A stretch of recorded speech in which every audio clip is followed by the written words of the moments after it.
കണ്ടല സഹകരണ ബാങ്ക് തട്ടിപ്പ് കേസിൽ പ്രതികളുടെ കണ്ടുകെട്ടിയ സ്വത്തുക്കൾ ഇഡി ബാങ്കിന് കൈമാറി.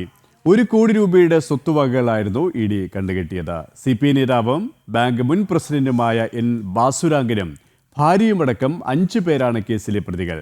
ED deputy director S Simi Kandala bank secretary ബൈജുരാജിന് രേഖകൾ കൈമാറി. സ്വത്തുക്കൾ ഏറ്റെടുക്കാൻ കണ്ടല ബാങ്ക് തയ്യാറായിട്ടും കരുവന്നൂർ ബാങ്കിന് അനുകൂല സമീപനമല്ല. ക്രമക്കേടിലൂടെ 3.22 കോടി രൂപ ബാസുരാംഗനും കുടുംബവും തട്ടിയെടുത്തെന്ന കേസിലാണ് ഇഡി അന്വേഷണം പൂർത്തിയാക്കി കുറ്റപത്രം സമർപ്പിച്ചിരുന്നത്. CPI നേതാവും കണ്ടല സഹകരണ ബാങ്ക് മുൻ പ്രസിഡന്റുമായ N ബാസുരാംഗൻ, മകൻ അഖിൽജിത്ത്, ബാസുരാംഗന്റെ ഭാര്യ ജയകുമാരി, മക്കളായ അശ്വതി, അഭിമ, അശ്വതിയുടെ ഭർത്താവ് BR ബാലമുരുകൻ എന്നിവരായിരുന്നു പ്രതികൾ. 2023 നവംബർ 21-നായിരുന്നു പ്രതികൾ അറസ്റ്റിലായിരുന്നത്. തുടർന്ന് പ്രതികളുടെ 1 കോടി രൂപയുടെ സ്വത്തുക്കൾ ഇഡി കണ്ടുകെട്ടി. ഈ സ്വത്തുക്കളാണ് ഇഡി കണ്ടല ബാങ്കിന് കൈമാറിയത്. ബാങ്ക് ഈ സ്വത്തുക്കൾ ലേലത്തിൽ വെച്ച് നഷ്ടമായ പണം തിരിച്ചുപിടിക്കും. മതിയായ ഈടില്ലാതെ ലോണുകൾ അനുവദിക്കുന്നതിൽ ബാസുരാംഗൻ ഇടപെട്ടിരുന്നു.